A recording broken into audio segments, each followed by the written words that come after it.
algunas diferencias entre esos conceptos, aunque los utilicemos generalmente en este caso como sinónimos, ¿no? ¿Qué es un antibiótico?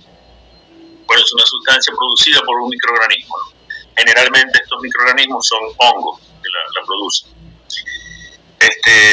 y que inhiben a bajas concentraciones el crecimiento de otros microorganismos o los destruyen. Eso es el concepto de antibiótico del libro, ¿no? Entonces ahí incluimos en ese concepto, aunque usualmente lo utilizamos para referirnos a los antibacterianos. Cuando mencionamos antibióticos, entonces hablamos también de un antifúngico, por ejemplo, ¿sí? O un antiviral o un antibacteriano. Sin embargo, estos términos de antibiótico y antibacteriano casi que a pesar de que existe esa diferencia en la definición, casi que se usan como sinónimos generalmente. Y un antibacteriano es una sustancia también producida que puede ser producida por un otro microorganismo, ¿sí? Pero también puede ser semisintético o sintético. Y sobre las bacterias específicamente, entonces, inhibe su crecimiento o las destruye, ¿no? De allí entonces van a salir algunas, allí comienzan a clasificarse entonces estas sustancias químicas, estos agentes farmacológicos, los antibacterianos, comienza una clasificación sencilla, pero que hay que conocerlo, ¿no? Tienen varias clasificaciones. Y como característica deben tener preferiblemente esas sustancias antibacterianas que no causen daño al hospedador o sea muy mínimo, ¿no? Es decir, que haya una toxicidad, porque cuando hablamos de que afecta a un microorganismo vivo, esa sustancia que estamos administrando, hablamos de que tiene un efecto tóxico.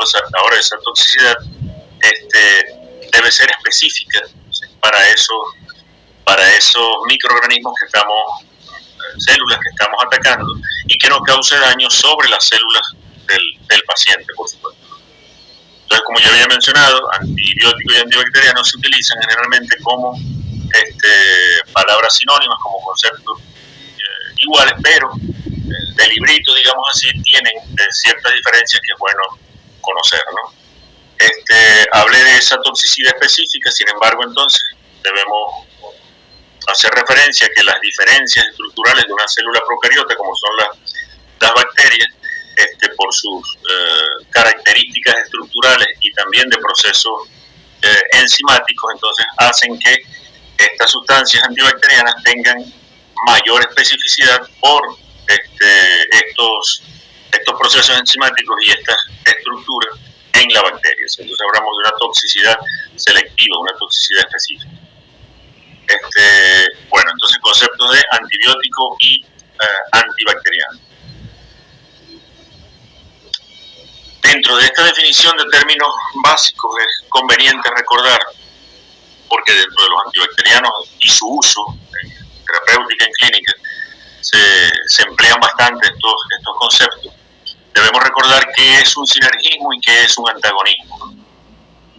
Un sinergismo es cuando se administran dos o más fármacos para producir un efecto mayor respecto a aquel que se obtiene del uso individual del fármaco. Y un antagonismo es lo contrario. El efecto de un fármaco se ve disminuido cuando se administra otro fármaco, ¿no? Ya sabemos que hay un sinergismo de suma, sinergismo de potenciación, generalmente en farmacología, además de que es difícil diferenciarlos, cuando es de suma, cuando es de potenciación, generalmente hablamos de un sinergismo de potenciación. Y antagonismos, ya sabemos que hay antagonismos competitivos y no competitivos, básicamente, ¿no? En esos conceptos ya estamos bastante claros. Entonces, dentro de los sinergismos con respecto a los antibacterianos, debemos mencionar varios que son, y que lo vamos a ver también un poco más adelante, cuando hablemos de cada grupo farmacológico. Tenemos sinergismos clásicos como la unión de trimetoprim más sulfametoxazol, que se inhiben secuencialmente procesos enzimáticos, y como hay esos diferentes sitios de acción de los antibacterianos, en proceso enzimático en conjunto, entonces se produce un efecto mayor antibacteriano a cuando se utilicen, por ejemplo, las sulfas solas, ¿sí? Igual ocurre un sinergismo, y este es más, quizás hasta más conocido. Permítanme un momentito aquí que llegó una persona por acá. Tenemos entonces, ¿cuántos? 21.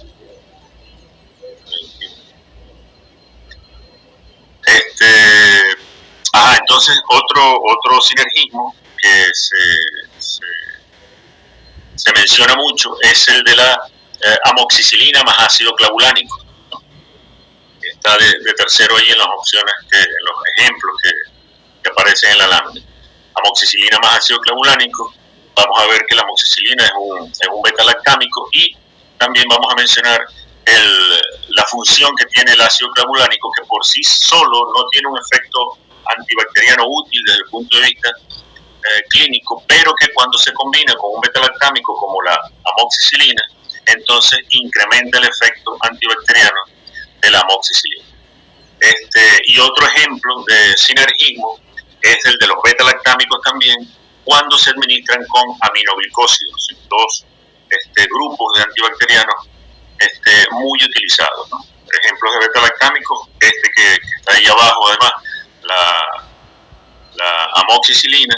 Ejemplo de aminoglicósidos, la gentamicina. Entonces son varios, como ya sabemos en farmacología, varios nombres genéricos que debemos ir aprendiendo y clasificarlos, ¿no? en sus efectos farmacológicos, en sus efectos adversos, etc. Y antagonismos, entonces, cuando utilizamos antibacterianos debemos tener en cuenta que no se deben utilizar bacteriostáticos y bactericidas al mismo tiempo, porque los bactericidas requieren que haya un crecimiento activo de la bacteria, de la población bacteriana, para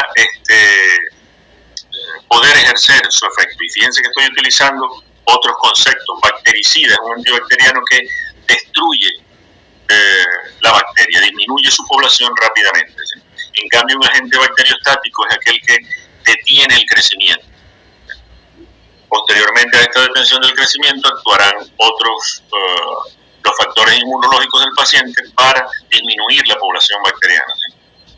Entonces son otros conceptos adicionales a estos que estamos viendo de sinergismo, antagonismo, antibiótico, antibacteriano. Entonces tenemos agentes antibacterianos que son bacteriostáticos y otros bactericidas.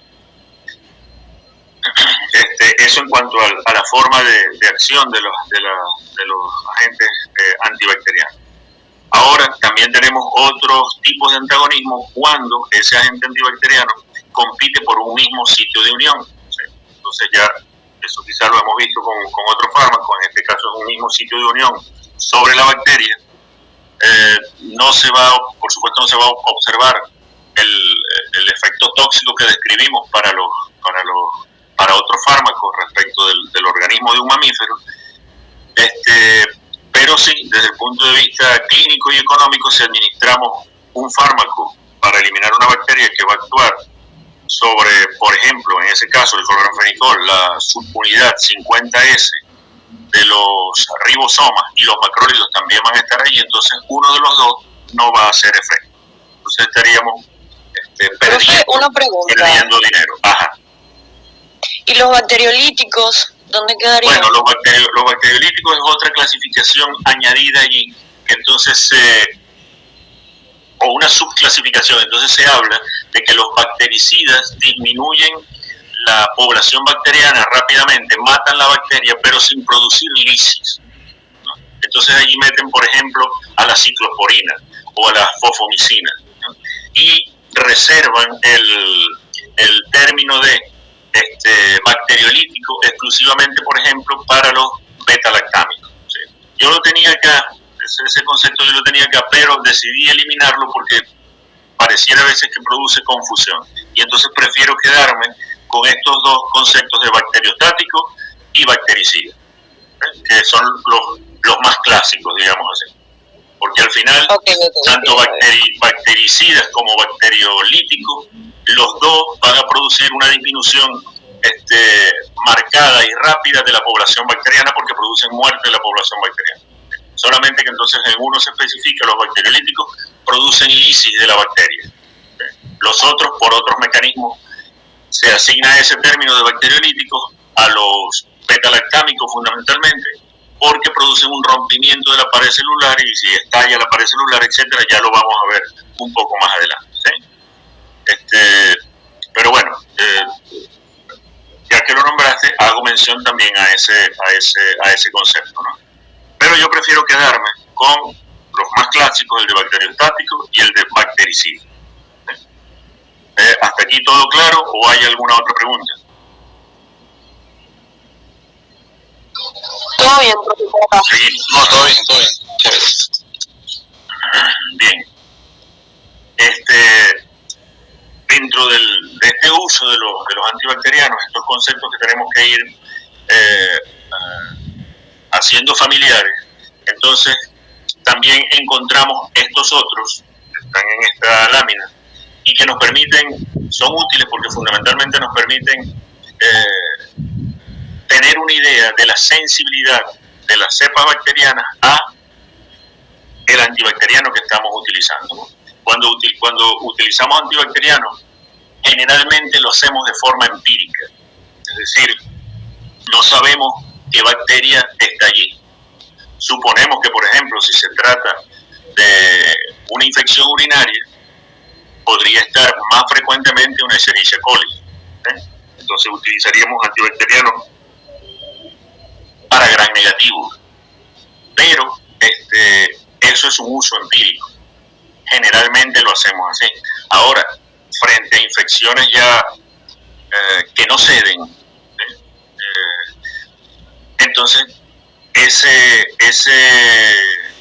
ese uso empírico entonces debe irse transformando en un uso más racional. Entonces se verá en la necesidad del médico veterinario o el médico humano en hacer cultivos para saber de qué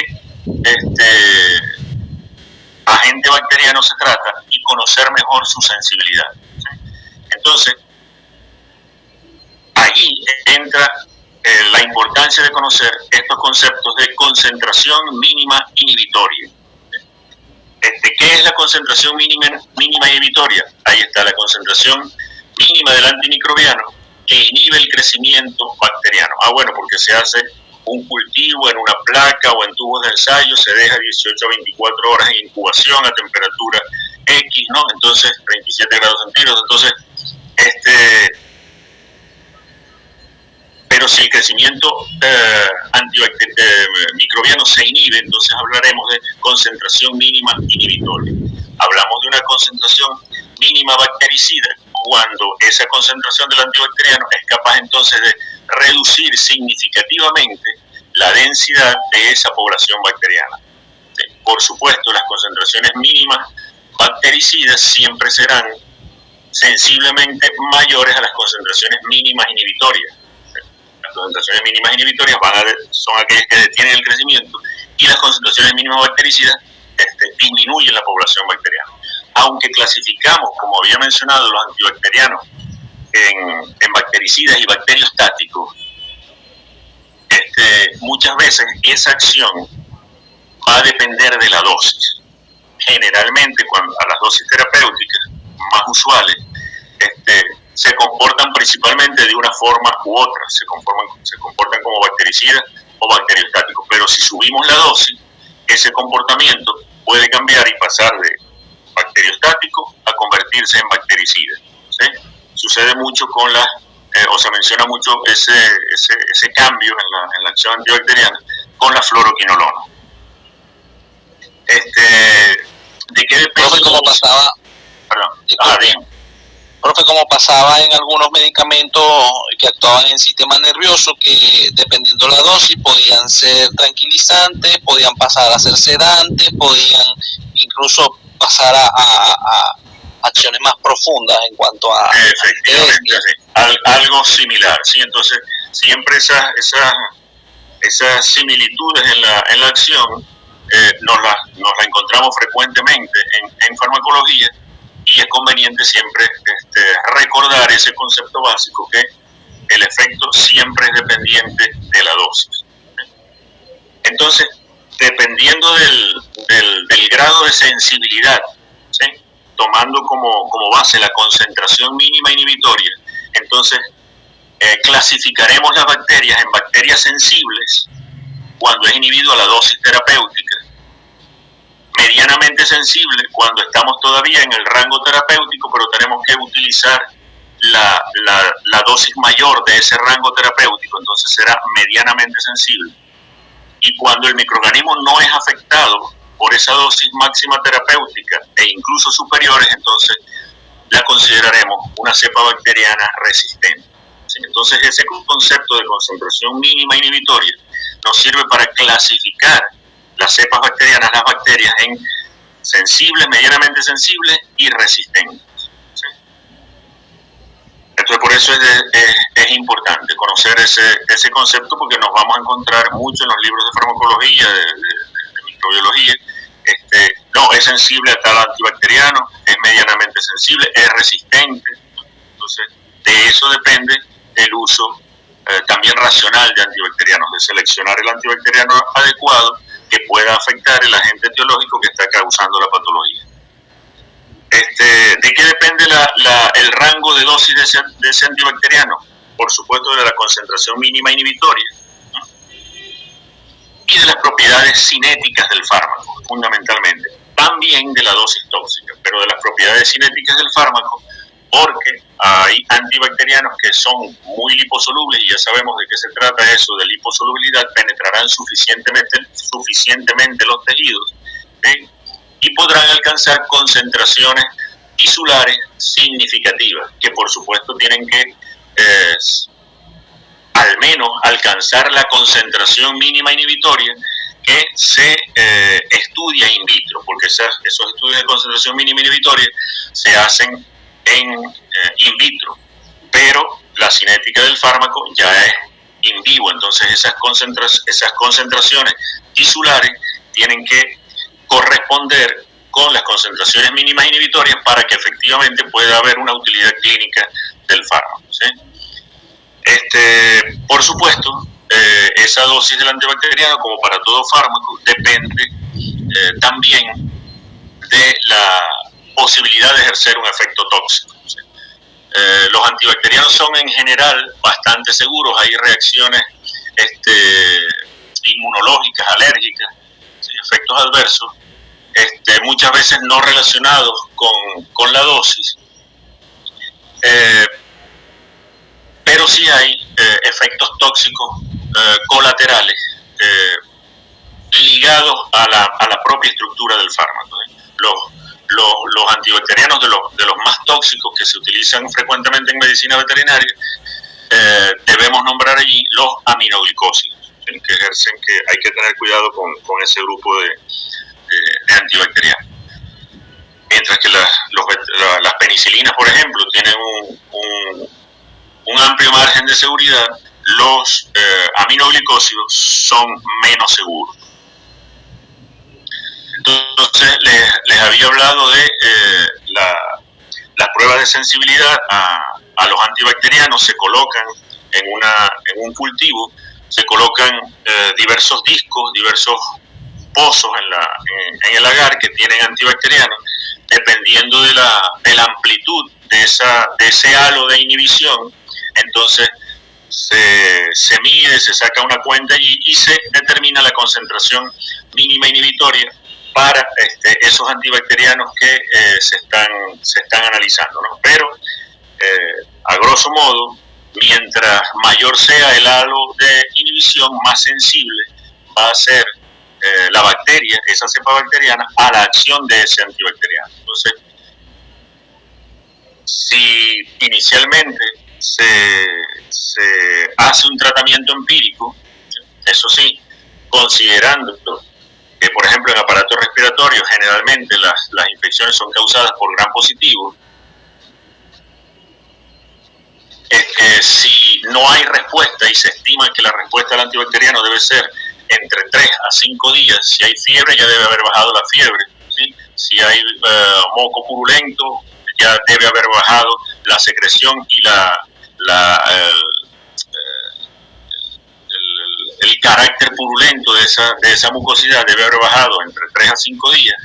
Si eso no es así, entonces así empíricamente, si eso no es así, se considera que la bacteria es resistente. En un caso de eso, entonces, o cambiamos de antibacteriano a otro que sea de un grupo diferente, y la otra opción racional dentro del uso racional de medicamentos de antibacterianos es hacer un cultivo de sensibilidad antibacteriano. Está generalmente poco disponible, pero hay que nombrarlo. Es el famoso antibiograma. ¿Alguna pregunta hasta acá? Seguimos. Si hay alguna pregunta, me avisa. No, profe, hasta ahora todo bien. Entonces, clasificamos esas bacterias en sensibles, medianamente sensibles y resistentes, ¿no? Entonces, pues, nos encontramos, por ejemplo, con tablas de ese tipo, ¿no? Un cultivo X de una cepa bacteriana determinada, se prueban diferentes antibacterianos y se considera si son sensibles o medianamente sensibles o resistentes. El considerarlo resistente a una determinada concentración, 16 microgramos por mililitro, por ejemplo, mayor a 16 microgramos por mililitro, o en el caso de la eritromicina, mayor a 4 microgramos por mililitro, esas variaciones en concentración que determinan, que se establece si es resistente o no, es pues por la diferente farmacocinética que tienen los antibacterianos y por las concentraciones mínimas inhibitorias que se requieren, ¿sí? Continuamos por aquí. Entonces, la clasificación de los antibacterianos. Bueno, biológicos, aquellos que son sintetizados generalmente por hongos semisintéticos, se hace una modificación a esa estructura química inicial, y los que salen por síntesis química, por ejemplo la sulfa, producto del análisis de estructuras de otros antibacterianos, y se van construyendo nuevas estructuras químicas y se van probando para ver si efectivamente son útiles como agentes antibacterianos. Aquí está lo que había mencionado, ¿sí? Que me lo preguntaron: bacteriostáticos, bactericidas, bacteriolíticos. Ya había hablado de eso. Aquí en los agentes bacteriolíticos, fíjense que es una curva dosis-respuesta, ¿no? Tenemos por un lado el número de células y por otro el tiempo en que tardan en disminuir, ¿no? Entonces fíjense que en los bacteriostáticos se detiene el crecimiento, en los bactericidas baja, con una pendiente determinada, baja la cantidad de bacterias, pero en los bacteriolíticos baja más rápidamente. Entonces, hay esa clasificación también. Como les mencioné, yo prefiero quedarme con la de bacteriostáticos y bactericidas solamente. ¿Quién les había nombrado lo de bacteriolíticos? En microbiología, supongo. Profesora, perdón, profesor, en bacteriología. Bien, ahora, otra clasificación importante de los antibacterianos es aquellos que tienen amplio espectro y espectro reducido, ¿sí? Entonces, hablamos de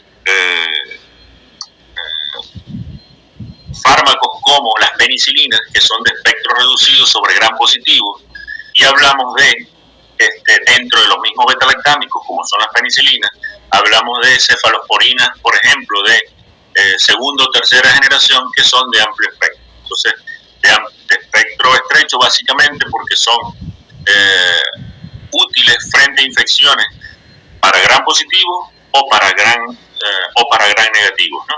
Uno de los dos, ¿no? Y amplio espectro son aquellos que son útiles para infecciones que pueden estar causadas tanto por gram positivos como por gram negativos. Entonces, clasificación de los antibacterianos que debemos conocer, ¿sí? Amplio espectro y espectro reducido. Ya llevamos dos: bactericidas, bacteriostáticos. Por su mecanismo de acción, ¿sí? Que es fundamentalmente en que nos vamos a basar para lo que sigue de la clase, ¿sí? Los que alteran la síntesis de la pared celular, los que alteran la estructura de la membrana citoplasmática, los que impiden la síntesis proteica, que quizás es el grupo más grande, aminoglicósidos, tetraciclinas, fenicoles, macrólidos. Hay unos que no vamos nosotros a ver. Y los que modifican la síntesis del ADN, por ejemplo, la fluoroquinolona, ¿sí? Entonces, para interés de esta clase, vamos a ver, estos son los grupos de antibacterianos que vamos a ver. Sulfas, que intervienen con el metabolismo del ácido paraminobenzoico, los antibacterianos que actúan sobre la pared celular, betalactámicos, penicilinas, aminopenicilinas y cefalosporinas, los inhibidores de la síntesis proteica, tetraciclinas, aminoglicósidos, fenicoles y macrólidos, y los inhibidores de los ácidos nucleicos que interfieren con la formación del ADN, la fluoroquinolona. Entonces esos son los principales grupos de antibacterianos que nosotros vamos a tratar aquí. Las sulfas aparecen en producto de la observación de que un colorante disminuía la carga de estreptococo en ratones infectados aproximadamente en el año 1935. Contienen el grupo sulfamilo, ¿sí? Que se relaciona con la actividad antibacteriana. Desde el punto de vista químico se consideran ácidos débiles. Es importante recordar allí que la alcalinización urinaria puede entonces, frente a un fármaco ácido débil, lleva a la producción de cristaluria. Entonces precipita la sulfa, forma cristales que pueden dañar los túbulos renales, y por eso entonces las sulfas se consideran potencialmente nefrotóxicos, ¿sí? Porque por esta formación de cristales pueden causar daño físico en el túbulo renal.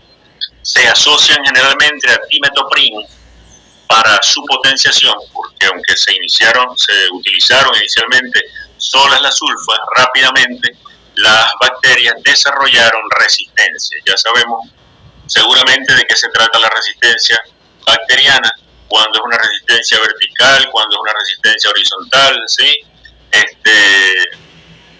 Eso lo sabemos, ¿verdad? Por microbiología, ¿no? Bacterio es del sexto semestre. No lo he visto todavía. Como me dijeron que ya se lo habían mencionado.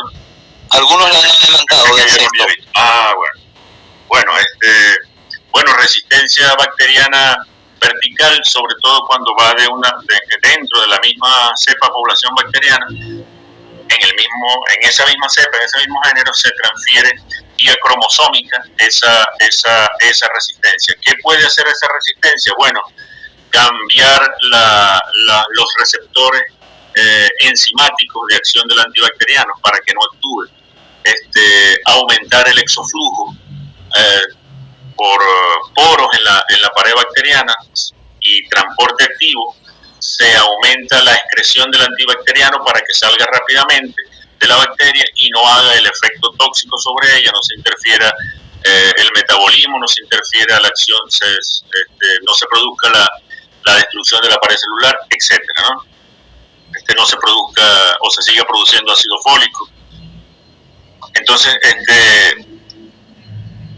eso es lo que de ese modo trabaja la resistencia, ¿no? Modificando sitios de acción enzimáticos o de receptores, por ejemplo, en los ribosomas. Y cuando es la transferencia de resistencia vertical, entonces, horizontal, entonces hablamos de la transmisión de plásmidos, ¿no?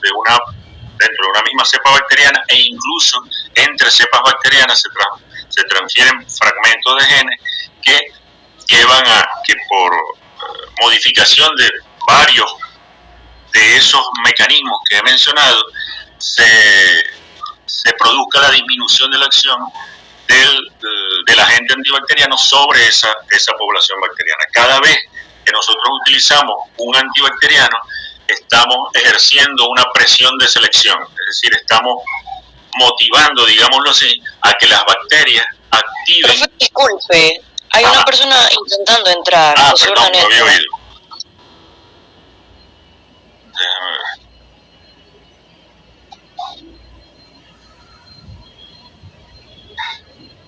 Y dos.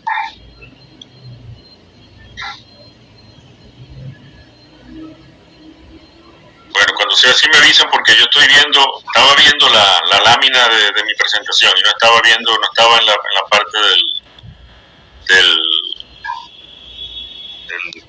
Google Meet. Muchas gracias por comentar. Perdón que no había visto me avisaron de aquí una compañera, no había visto la solicitud. No, si sonó esto que generalmente suena, no lo escuché. Bueno, entonces la transferencia de resistencia, tanto vertical por cromosómica o por plásmido, actúa de forma similar, ¿sí?, sobre esos distintos mecanismos que pueden tener la bacteria para que el antibacteriano disminuya su acción, ¿sí? Pueden disminuirse el tamaño de porinas, de conductos proteicos en la bacteria para limitar la entrada. Pueden aumentarse los mecanismos de expulsión del antibacteriano por transporte activo. Pueden modificarse sitios de unión a enzima, pueden modificarse sitios de unión a ribosoma en la pared celular, etcétera, ¿no? Son diferentes mecanismos que aparecen, ¿no? Generalmente no es solo uno, sino que se activan varios. Entonces, les estaba diciendo, se me había olvidado dónde había quedado, que cada vez que utilizamos un antibacteriano ejercemos una presión de selección. Entonces, ¿qué quiere decir eso? Que estamos estimulando a que las bacterias se hagan resistentes cada vez que lo usamos, ¿sí? Entonces, una de las cosas que debemos recordar para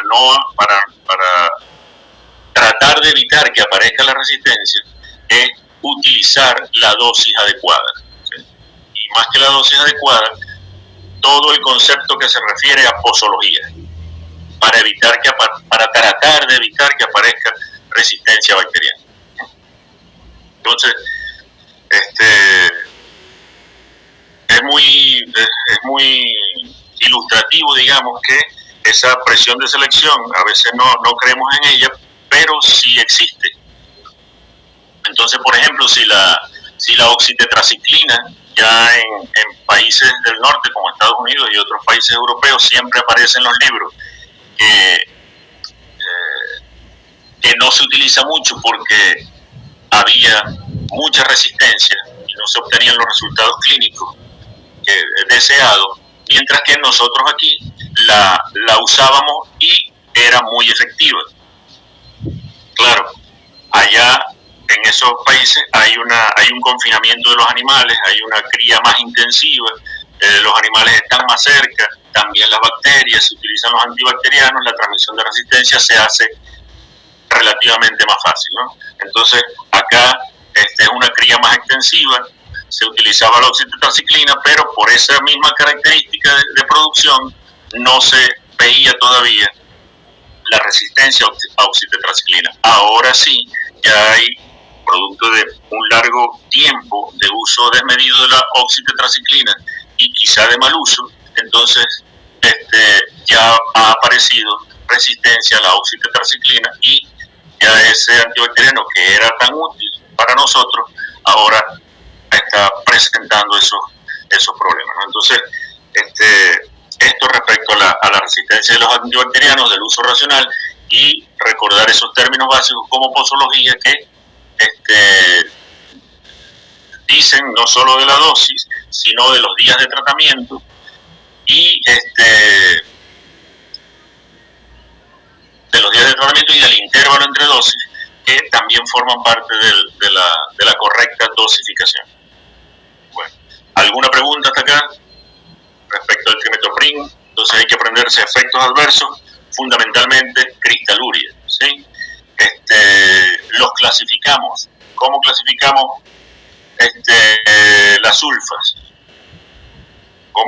identificamos la sulfa, son fundamentalmente bacteriostáticos.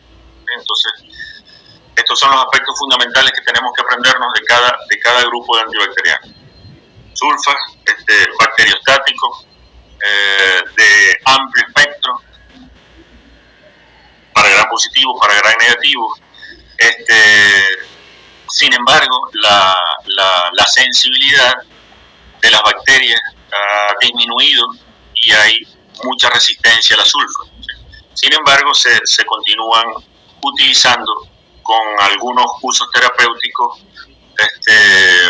relativamente específicos, por ejemplo, porque son útiles en el tratamiento de coccidiosis. Pero la resistencia, aquí lo tengo, es frecuente, es una resistencia cruzada. ¿Qué quiere decir eso de resistencia cruzada? Que si hay resistencia a la sulfaquinoxalina, también va a haber resistencia al sulfametoxazol.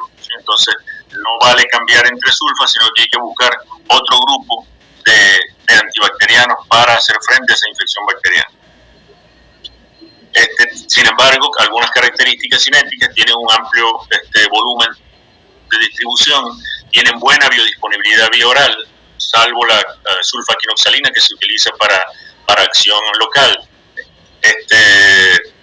Es bueno mencionar acá el sulfametoxazol más trimetoprim, que se le conoce como clotrimoxazol y no clotrimazol, que el clotrimazol es un antinicótico, el clotrimoxazol es un antibacteriano, ¿sí? Que mezcla de sulfametoxazol más trimetoprim. La sulfadiazina argéntica, que por su contenido de plata se utiliza para infecciones de piel y para mejorar la cicatrización. El metabolismo es fundamentalmente hepático y se excreta, sin embargo, se elimina también por orina como compuesto inalterado. Salté el mecanismo de acción. ¿Por qué se utiliza el trimetoprim junto a la sulfa?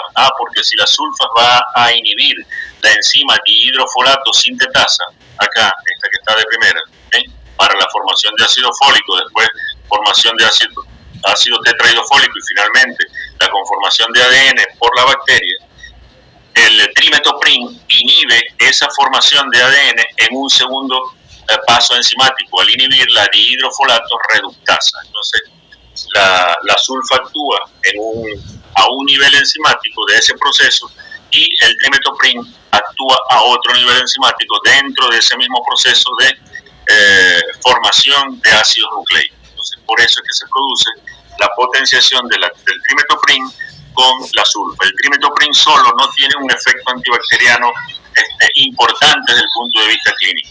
Solamente se utiliza unido a las sulfas para potenciar su acción. ¿Alguna pregunta respecto al mecanismo de acción? Es por eso que se usa con el metronidazol, el trimetoprim con el metronidazol. He visto que lo recomiendan mucho para una infección bacteriana. ¿Trimetoprim solo? No, trimetoprim con metronidazol. He visto que Trimetoprim asociado a metronidazol. No he visto esa asociación, en verdad. Pero aquí unos médicos, estoy hablando de unos médicos de humanos que siempre lo recetan aquí, pero para los muchachos no que tienen diarrea, ponen trimetoprim y metronidazol. Pero viene en la formulación trimetoprim más metronidazol. No, sino que el trimetoprim viene aparte y el metronidazol aparte y los asocian, pues dale cada uno. Ok, bueno, puede ser, pero no creo que sea el trimetoprim solo, debe ser sulfa más trimetoprim, pero no creo que sea el trimetoprim solo. Que lo asocien con metronidazol para tratar infecciones gram negativas, sí puede ser, ¿sí?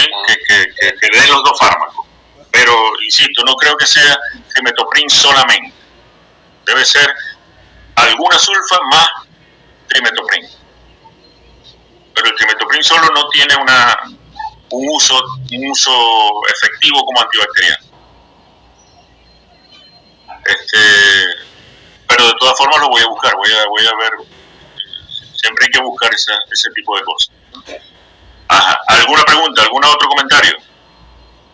Yo tengo una pregunta mucho más general. Yo tengo una pregunta más general, no es como tal de la sulfodamida. De la sulfodamida. ¿Por qué normalmente los antibióticos tienen repercusiones en el estómago si no se toman con protector gástrico, sí, protector de la mucosa. Ya va, déjame subir un poquito de volumen a esto.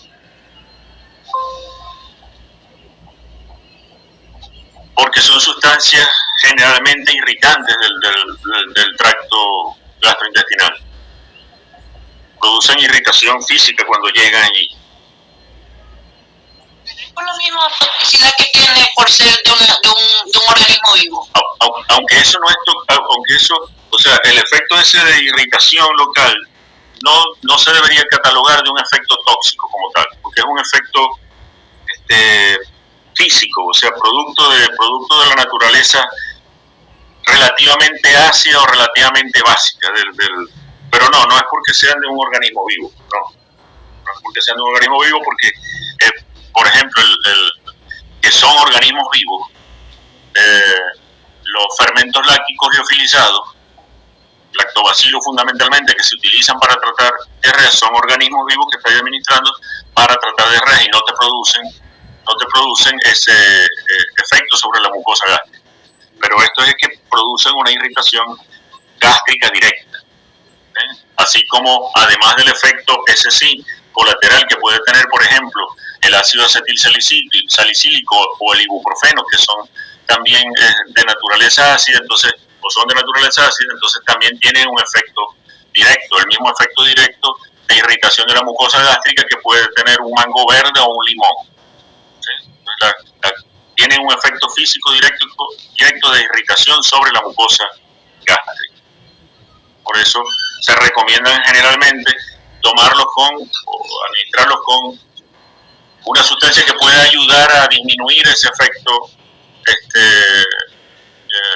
directo. Omeprazol no es propiamente un protector gástrico, pero sí ayuda porque disminuye la secreción de ácido clorhídrico.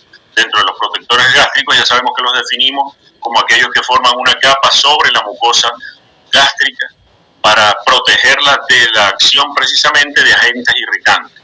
Ejemplos clásicos de protectores gástricos y que también tienen utilidad como antidiarreicos, caolín, pectina y bismuto, y porque se adhiere fundamentalmente a la mucosa gástrica erosionada en la úlcera, el sucralfato. El hidróxido de aluminio también. Bueno, pero ese tiene otro efecto. Ese es un antiácido. Ese se une, el hidróxido se une al ácido clorhídrico, entonces forma una sal más agua.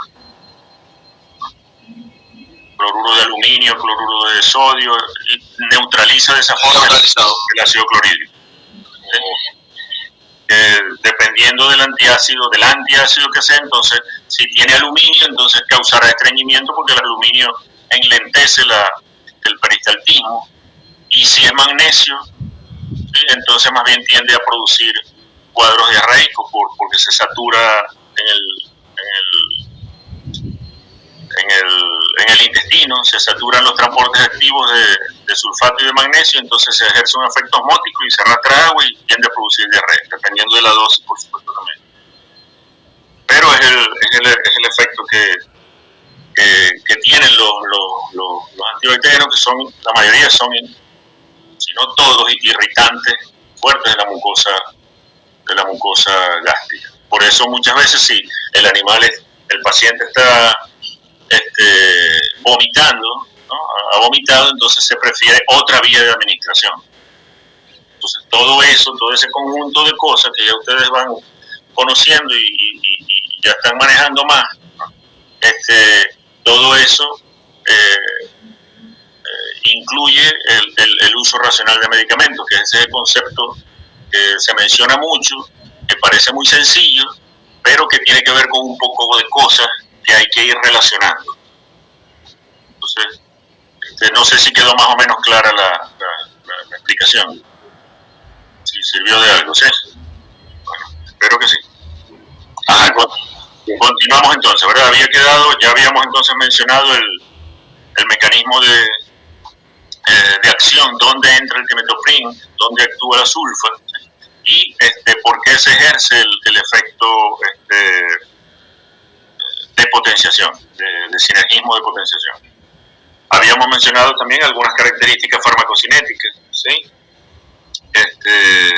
El metabolismo ocurre principalmente por metabolismo hepático y se utilizaron mucho las sulfas para tratar cuadros diarreicos y se siguen utilizando con esa intención, y también para infecciones del tracto urinario. Sin embargo, para infecciones del tracto urinario,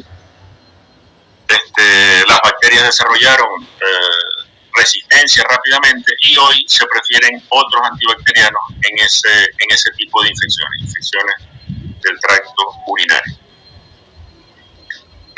Sin embargo, se continúa utilizando, por ejemplo, en aves para el tratamiento y profilaxis de la coccidiosis, ¿sí? En infecciones gastrointestinales se utilizan muy poco como agentes de tratamiento en neumonía por la resistencia. Sin embargo, deben nombrarse y pueden considerarse alguna opción dependiendo del cuadro clínico y del cuadro clínico del paciente. En bovinos, por ejemplo, se